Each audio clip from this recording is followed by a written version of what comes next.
Moni Muribwanji. That means hello, how are you in Chichewa? My name is Russell Makonyola and I am a Chichewa instructor here at Ubuntu Talks. I am from Malawi, specifically the southern part of Malawi, Blantyre.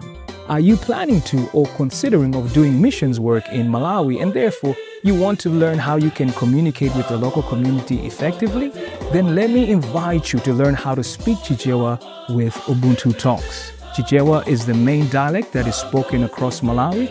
And of course, apart from Chichewa, we do have other dialects such as Lomwe, Tumbuka, Yao, and many others. But Chichewa is the one that is spoken throughout the country. And so therefore, if you want to engage the local community, the local Malawian community effectively, then Chichewa is the language that you must master. Therefore, once again, let me invite you to come and learn how to speak Chichewa with me, Russell Makonyola, at Ubuntu Talks. Zikomo.